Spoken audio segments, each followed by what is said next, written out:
In teaching entrepreneurship or writing about entrepreneurship, there's a big challenge in it because I think there is no single formula. As you could tell from the last few speakers, it's always a very, very different story.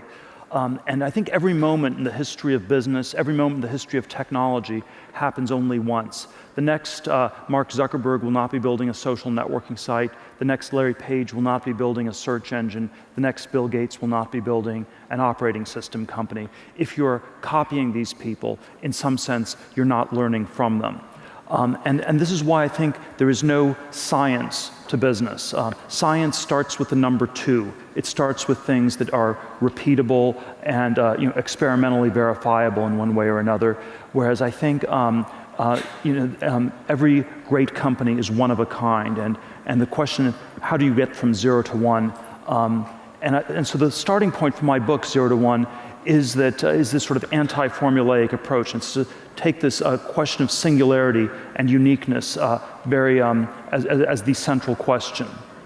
And I try to get at it through a variety of sort of contrarian questions. What great business is nobody building? Tell me something that's true that nobody agrees with you on. These are often quite hard questions to answer because we think it's hard to come up with some new truth, or it often requires courage because you often have to go against conventional wisdom in one way or another.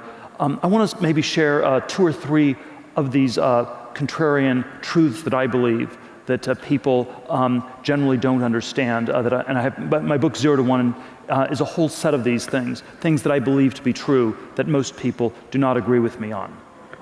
First big truth that comes right out of this idea of unique businesses. I think that if you're a founder or entrepreneur, what you want to aim for is monopoly. You want to aim to build a company that is one of a kind and that it's so far differentiated from the competition that it's not even competing. And I think this is the conventional wisdom is always that capitalism and competition are somehow synonyms. I believe they're antonyms. A capitalist is someone who's in the business of accumulating capital. A world of perfect competition is a world where all the profits are competed away. If you want to compete like crazy, then you should just open a restaurant in Chicago. And I think the great companies like Google, sort of the paradigm example I use, has had no serious competition in search since 2002, when it definitively distanced itself from Yahoo and Microsoft. And as a result, it's been generating enormous cash flows for the last 12 years. I sort of get at this, I think there are sort of 2 different reasons this monopoly and competition idea is not understood. One is somewhat intellectual, because the people who have monopolies don't talk about it. They pretend not to have monopolies for reasons that I will leave to your imagination. And the people who don't have monopolies pretend to have something unique about their business, because otherwise nobody would invest or give them any money. And so, and the way you do this is if you have a monopoly like Google, you will pretend that you are in a much, much larger market. So you will never, as Google, talk about the search business and say, we have a 66% share of the search market, and we're much more dominant than Microsoft ever was with the operating system market in the 1990s. You will instead say that we are a technology company, and technology is this vast space where we're competing with Apple on iPhones, and we're competing with Facebook on social, and we're going to build a self-driving cars, and we're competing with all the car companies in Detroit, and there's just competition everywhere. And so it sort of gets obscured by making the market appear to be bigger than it really is. And then conversely, if you were to listen to my talk today and run out of here and decide you had to start a restaurant immediately, and you talk to various investors, and they'd say, well, I don't want to invest in a restaurant because I know they all go out of business, I will lose all my money. You will tell them some idiosyncratic story where this is a one-of-a-kind restaurant. It's completely unique and very different from all the others. It is the only British, Nepalese fusion cuisine within downtown Chicago. And so there's sort of this fictional story that gets told the other way. And so I think that because of these distortions that people tell about their businesses. I think this monopoly question ends up being very, very underappreciated, and we sort of underweighted as a variable intellectually. But I think there's also sort of a second reason that this is not understood that well. I sort of, the opening line of Anna Karenina is that all happy families are alike, all unhappy families are unhappy in their own special way. And I think the opposite is true of business. I think all happy companies are different because they figured out some way to radically differentiate themselves and escape from competition. All unhappy companies are alike because they fail to escape the essential sameness that is competition. The chapter in my book entitled "All Happy Companies Are Different" got excerpted by the Wall Street Journal, and they retitled it a little bit more provocatively with the title "Competition is for Losers." And the reason this is such a provocative title is because we always think that the losers are the people who can't compete effectively enough. The losers are the people who are slow on the swim team in high school. The losers are the people whose grades or test scores aren't quite good enough to get into the right universities or something like that. And so the idea that somehow competition itself is something that we are perversely attracted to is very counterintuitive. And yet I want to suggest that there is always this incredible pull that competition has on us. The autobiographical anecdote in my book when I was a teenager in my 20s, and the advice I'd give my younger self was incredibly driven by these sort of competitive dynamics. My 8th grade junior high school yearbook, one of my friends said, "I know you're going to make it into Stanford in 4 years," and sure enough, I got into Stanford 4 years later, then went to Stanford Law School, and then ended up at a big law firm on Wall Street. It was one of those places where from the outside everybody was trying to get in, on the inside everybody was trying to get out. When I left after 7 months and 3 days, one of the people down the hall from me told me it was reassuring to see me leave. He had no idea it was possible to escape from Alcatraz. And of course, all you had to do was go out the front door. But it was psychologically hard for people to do this because their identity was so wrapped up in the competitions they had won, the people they had beaten along the way, that they could not even imagine doing anything different. And so I think this is why I think competition is always this very two-edged thing. When you compete ferociously, you will get better at that which you're competing on, but you will always narrow your focus to beating the people around you, and it often comes at this very high price of losing sight of what is more important or perhaps more valuable. And so I think there's this very strange phenomenon in Silicon Valley where a lot of the most talented startups, a lot of the great startups, seem to be run by people who are suffering from a mild form of Asperger's. And I think we need to always turn this fact around and view this as an indictment of our whole society. Because what does it say about our society when anyone who does not suffer from Asperger's, who is socially well adapted, will be talked out of all of their original creative ideas before they're even fully formed, who will sense this is a little bit too weird, that's a little bit strange, that sounds a little bit crazy, people are looking at me in a weird way. And I think this is something that we must all realize is sort of a deeply endemic problem. They've done these studies at Harvard Business School, which I think you can often think of the business school student as a profile in anti-Asperger's. They're sort of very extroverted, often have no real convictions. And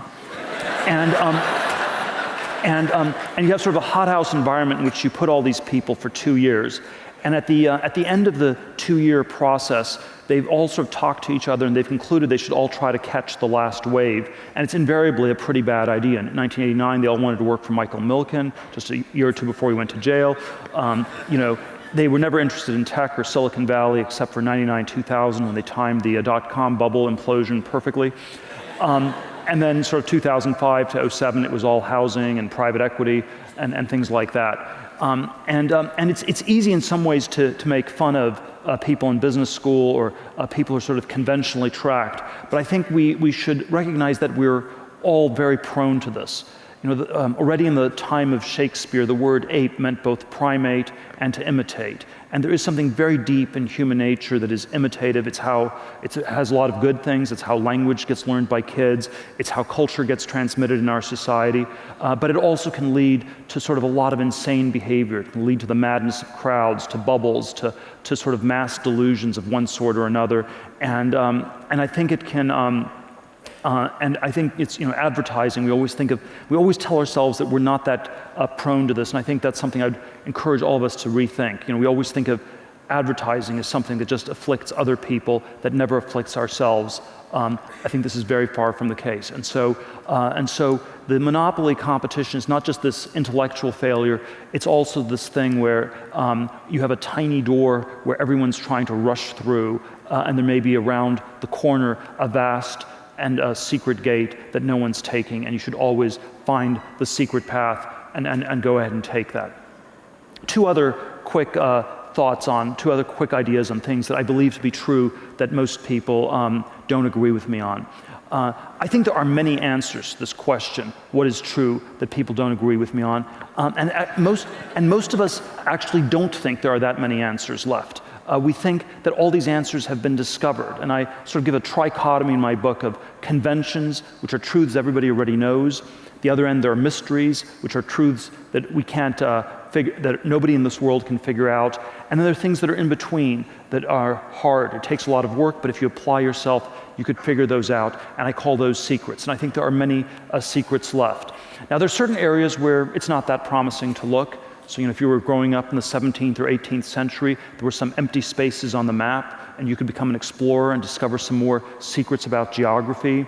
Or in the 19th century, there were still some empty spaces left on the periodic table of elements, and you could go into chemistry and discover some things in basic chemistry. And so I think geography, basic chemistry, these are areas that have been fully explored. These are areas where you're not going to find any secrets. These are not promising areas where you will discover a new truth that no one else knows, and that can become the basis for a great insight or a great business.